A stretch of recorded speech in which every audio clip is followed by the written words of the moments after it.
Sony Pictures and Marvel Studios have announced that after a full worldwide casting search, Tom Holland has landed the coveted role of Underoos! Hey everyone.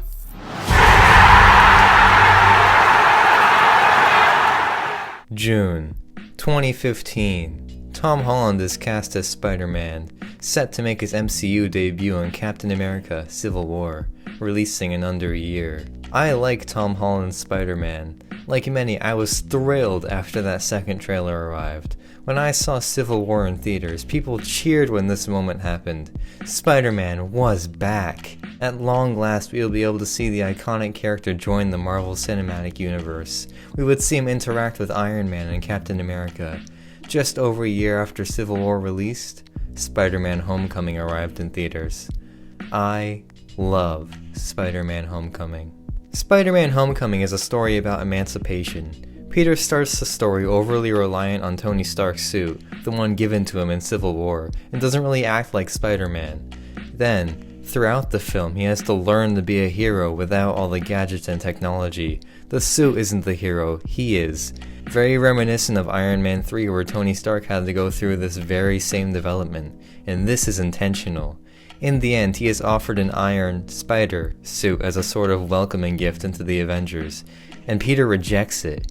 This suit represents the person he was before, overly reliant and attached, and he doesn't accept it. He chooses to be his own hero.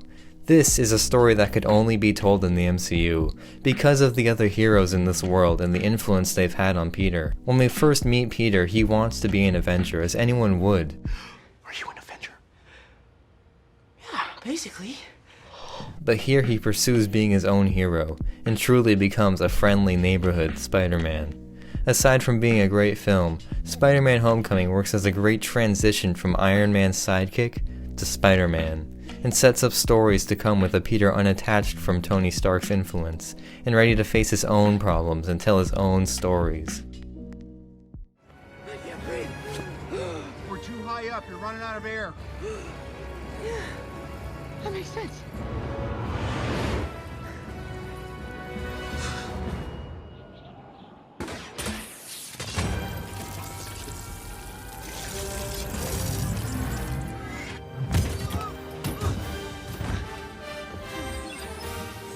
Mr. Stark, it smells like a new car in here.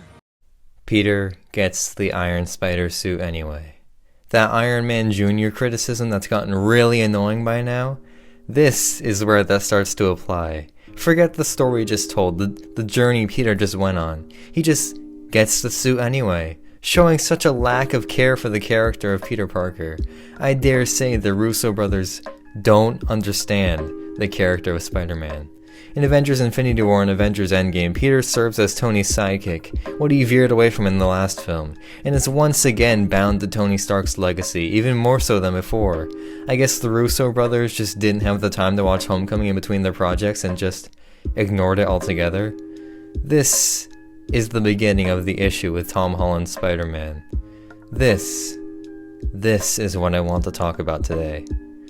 Spider-Man Far From Home follows Peter fresh off the events of Avengers Endgame, dealing with the death of his mentor Tony Stark and using his public image as a facade to hide his grieving. When asked if he'll take up the mantle of Iron Man, he can't respond, as he doesn't know the answer himself. He's falling under the weight of a responsibility dropped on him after Endgame, and throughout the film he has to ask himself, once again, if he's Spider-Man or Iron Man. And by the end he says yes, of course, to being Iron Man. Throughout Far From Home, we are shown just how dangerous the glasses truly are in the wrong hands, but the film ends not with Peter realizing this and making the responsible decision to destroy the glasses and once again reject becoming Iron Man. No. He instead just ends up with the glasses in the end. He gets the glasses in the end. I'm sorry. What is your goal here? You caught lightning in a bottle with Homecoming and now you're just doing away with all of that? You're completely ignoring that film's story and arcs and messages? The writing in these films, it's just night and day. Here, Peter Parker's spider sense isn't working for most of the movie, and this is never explained. Like, the reasoning behind this is never brought up.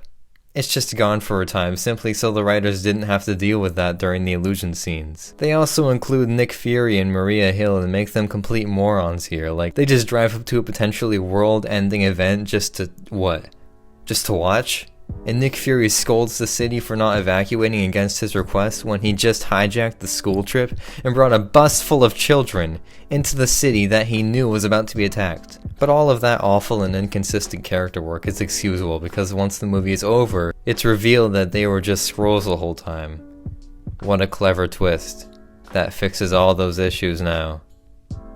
No. Another thing, Aunt May is strangely supportive of Peter being Spider-Man in this, completely unlike the Aunt May in Homecoming who told Peter directly to, and I quote, "turn and run the other way," end quote, in the face of danger. Now he's getting shot at daily, he's fighting giant molten monsters, he's thwarting a massive drone strike and nearly dying while she's away, and when they reunite she's totally chill. And another thing, ignoring the impossibility of replicating all of the simulated damage to the cities and making all of these projections in the first place without the drones, Mysterio's motivation is to be, quote, "the greatest hero on Earth," end quote, and make everyone listen to him, as he says in this massive exposition dump. And why does nobody recognize this guy, despite him working for Tony Stark and having the technology used here shown off to an auditorium of college students? Like, not even Edith recognizes this guy, and just goes along with this story of being from another version of the universe? This character is nothing more than a quick foil for Tony Stark dumped onto his predecessor. Peter and Quentin have a brief moment of friendship, but aside from that, these two have no connection to each other, and Peter could easily be replaced with any of the other heroes in the MCU, who I'm sure you could convince to come along with this concerning the end of the planet and all. Unlike another villain I've covered, Quentin has no logic, no character, and no connection to Peter. God, what a mess. Where this story has gone feels like such a misinterpretation of everything set up in the first film, which is especially odd as this film had the same people working on it. The first film was such a small-scale, friendly neighborhood Spider-Man story, with the main theme being emancipation, but this film is a massive CGI blockbuster spanning multiple countries and continents, with Peter back in Stark's pocket even after death, flooded with new suits and toys throughout the film, making the main theme here one of regression. I covered regressing character arcs in my last video, but this does not seem intentional to me with how quick Peter is to go back to Stark without much consideration. I don't know if a miscommunication is to blame, or if some quota had to be met, but here is one thing I am sure of. This Peter Parker is far from the Peter in Homecoming. See what I did there? Peter Parker's connection to the MCU and the other films in it is tarnishing his own arc in films, scrambling the story and ignoring character beats. That hint of Spider-Man we had is gone, and we're left with just another MCU hero who fights big monsters or Stark-enhanced villains and works for a shady governmental faction or whatever. It's just exhausting. The entire point and relatability of the Spider-Man character that the previous three adaptations nailed has been completely lost here. We have reached the point where this Marvel Cinematic Universe is collapsing in on itself, and its interconnectedness is hurting the stories they're telling. Far From Home is not a good Spider-Man movie, or sequel in general, because it's a victim of too many cooks in the ever-expanding Disney kitchen. And now I'm seeing the trailer for Spider-Man No Way Home, and sure, the sight of my favorite villains returning excites me, but it all just feels wrong. The previously set up villains from these films are nowhere to be seen in this trailer. Just one way of showing how this series has become completely lost from its roots. Spider-Man is no longer the main attraction in his own films, or even a drawing point. This series has completely given it to the nostalgia bait Disney has become known for. And sure, this is all just speculation, and I could be completely wrong, but I will say this. When I sit in that theater to see the new Spider-Man movie, you can be sure I'll be paying close attention to the character of Spider-Man, and how much time he is given when compared to the other dozen villains and multiverse plotline they need to set up. Because after all, I came to see Spider-Man, right?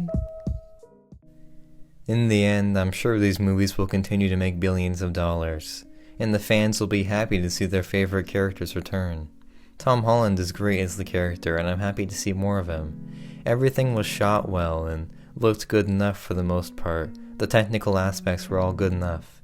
And now we'll be getting more sequels, and the universe will grow ever larger, and Disney will continue to churn out these disjointed, compromised stories buckling under the weight of their own cinematic universe. When I just want Spider-Man back.